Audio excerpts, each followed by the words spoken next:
bem-vindas ao meu canal! Bem, você tem medo? Eu não sei você, mas eu sei que eu tenho medo.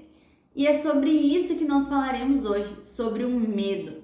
Então, se você quer assistir e quer aprender mais a respeito desse assunto, vamos nessa! Pois bem, como eu falei no início do vídeo, hoje nós falaremos sobre o medo, ou sobre gigantes, como está escrito no título do vídeo. E eu quero falar a respeito do medo e do que é o medo, porque muitas das vezes nós não sabemos o que é o medo. E também quero falar a respeito do medo exacerbado e do que ele pode causar em nós. Então, eu quero dar um exemplo, quero exemplificar, mas antes eu quero falar a respeito do que é o medo segundo o dicionário. Segundo o dicionário, o medo ele é uma sensação desagradável que gera em nós uma percepção de perigo. Pode ser algo real ou imaginário. Então, vamos exemplificar. Digamos que há uma aranha aqui perto de mim agora, ok? Não que há, mas até vamos conferir. Digamos que há uma aranha aqui perto de mim, certo? Ela pode me picar ou pode não me picar, dependendo se eu vou me aproximar dela ou se eu vou me afastar dela. Porém, o que acontece? O medo nessa questão pode ser algo positivo, porque ele vai gerar em mim uma percepção de que ela pode me picar, então eu vou me afastar dela. Então, se nós analisarmos por esse ponto de vista, o medo ele é algo positivo.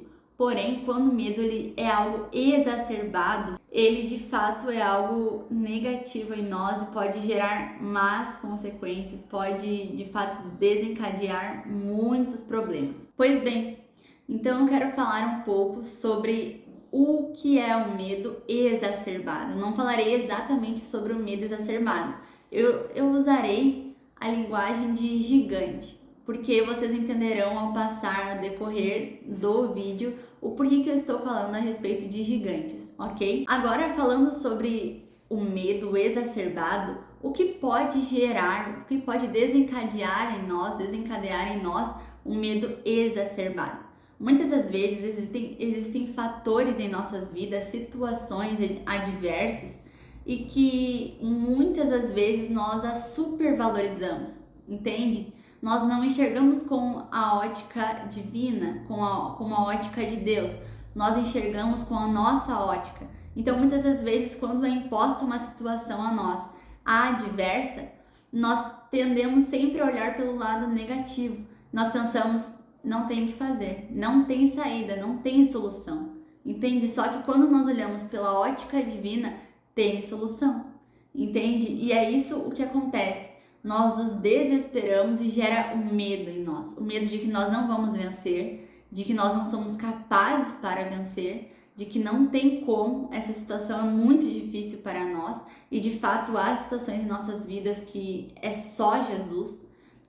Deus ele é um Deus do impossível, né? O possível é para nós. Então, quando há situações em que são possíveis ser resolvidas e que é possível ser resolvida, então é nossa responsabilidade resolver. É claro, sempre com a ajuda do Espírito Santo. Sem a ajuda dele não tem como. Agora, quando há situações impossíveis, digamos assim, ou que ao nosso ver, a nossa ótica é impossível, aí já é com Deus, entende? Ele é o Deus impossível, então o possível é para nós e o impossível é para ele. E então o que acontece? Muitas das vezes situações, fatores adversos são impostos para nós e nós muitas das vezes não gostaríamos que estivesse ocorrendo em nossa vida essas situações, mas nós os supervalorizamos. Digamos que o carro estragou. E agora, entende? E agora o que acontecerá? Porque o carro estragou e você só tem um carro. Eu estou exemplificando. Mas se você só tem um carro e você precisa desse carro para ir trabalhar, para ter um tempo de lazer com a sua família, você precisa ir à igreja, mas principalmente as pessoas pensam, como é que eu vou trabalhar, né? Como é que eu vou trabalhar? E ainda mais quando o seu emprego não é na sua cidade. Então complica e aí nós passamos a pensar o que acontecerá, entende? Já era, eu não tenho o que fazer, serei demitido. E aí acontece o passo a passo dos pensamentos, a construção, a desconstrução ou construção negativa de pensamentos ou a desconstrução de algo que poderia ser bom, né, na nossa mente. E aí o que acontece? Nós começamos a pensar, o primeiro acontecimento, o carro estragou, bateram no carro, estragou o carro, deu problema. O que eu vou fazer agora? Entende? Ah, eu não tenho dinheiro para mandar no conserto.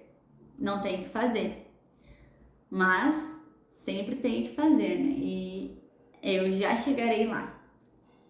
Aí que nós pensamos, não tenho que fazer, não tenho como levar no conserto, não tenho como ir trabalhar, serei demitido.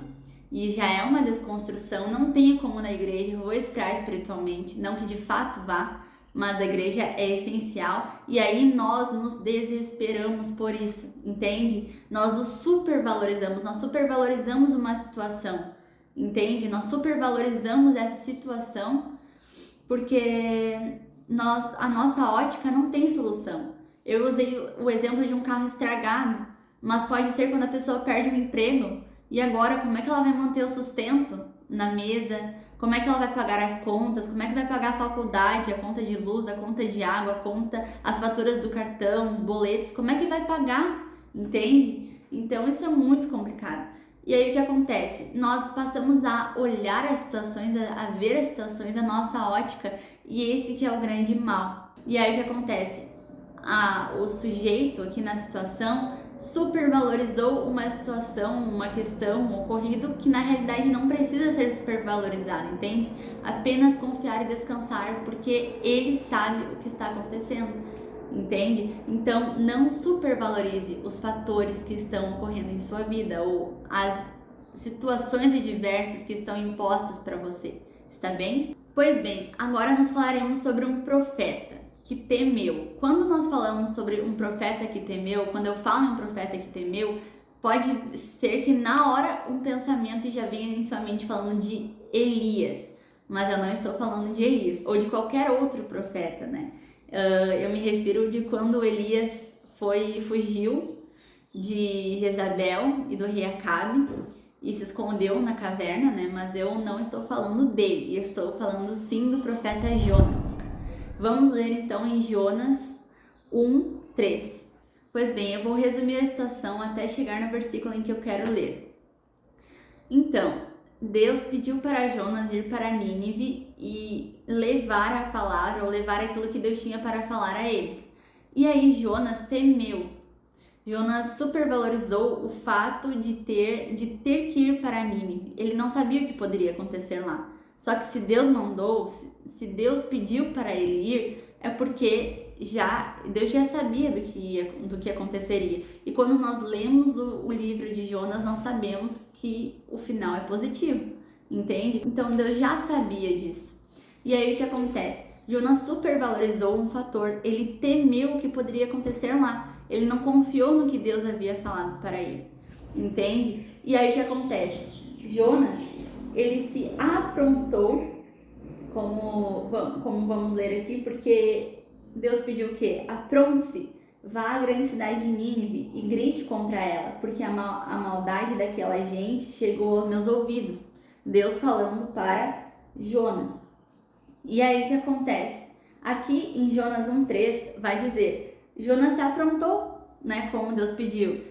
Jonas, apronte-se, ele se aprontou, mas em vez de ele ir para Nínive, ele comprou uma passagem e fugiu para a Espanha.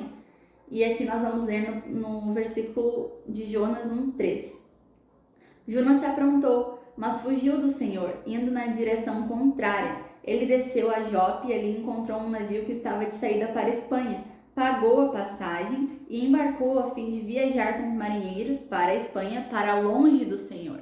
Então Jonas, ele supervalorizou o fato de ter que ir para Nínive. Ele não sabia o que poderia acontecer lá. Ele poderia ter confiado em Deus, mas ele não confiou. Então o que acontece? Jonas supervalorizou. O gigante de Jonas era Nínive, entende? Jonas transformou uma cidade em um gigante. E é isso que acontece em nós.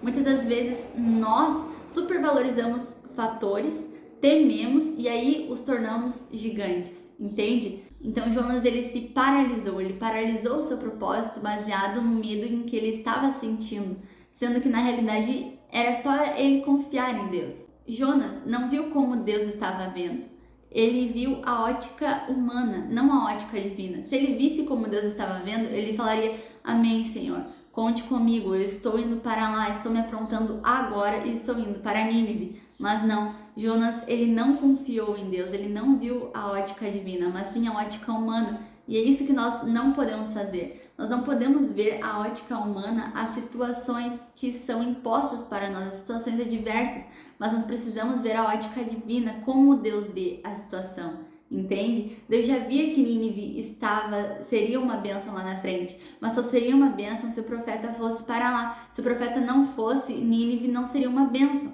entende? Então é isso, nós não podemos ver a situação aos nossos olhos, a nossa ótica, mas sim a ótica divina. E agora, para encerrar, eu quero lhe fazer uma pergunta. Você entende agora, depois de toda essa explicação, depois de toda essa conversa, o porquê que você não pode enxergar as situações adversas com a sua ótica? Você deve enxergar a ótica divina. Se nós enxergarmos com a nossa ótica, nós temeremos e nós transformaremos fatores em gigantes, entende? E nós não podemos ser assim, não podemos fazer isso, nós precisamos olhar a ótica divina, porque já deu certo, haverá um amanhã, como diz meu pastor. Então, nós não podemos olhar com a nossa ótica. Você entende isso agora? Mas, depois de eu falar tudo isso, perguntar até para você, fazer uma pergunta, se você de fato está entendendo, pode vir um questionamento em sua mente. Júlia, mas isso é muito difícil, sabe? Eu não consigo, isso é muito difícil para mim. Ou é muito difícil enxergar a ótica divina porque para mim não dá mais certo, acabou, não tem mais o que fazer, entende? E eu digo, você está reconhecendo a soberania de Jesus? Você conhece quem Jesus é perante essas situações? Sabe, muitas das vezes nós não confiamos porque não sabemos quem Ele é. E o profeta Isaías deixa isso muito explícito em Isaías 9:6. E eu faço questão de ler para você entender e saber quem Jesus é perante essas situações e quem de fato Ele é, quem é a identidade de Jesus. Pois bem, em Isaías 9:6 vai nos dizer: Pois já nasceu uma criança, Deus nos mandou um menino que será o nosso rei. Ele será chamado de Conselheiro, Maravilhoso, Deus Poderoso, Pai Eterno, Príncipe da Paz. Então, sabe, uau, quem é Jesus? Entende? Ele é Conselheiro, Maravilhoso, Deus Poderoso, Pai Eterno, Príncipe da Paz. Se Ele é tudo isso e muito mais, será que Ele não é capaz de resolver essa situação? Será que não é mais fácil você entregar essa situação para Ele em vez de você querer resolver sozinho ou se desesperar? Eu acredito que sim, né?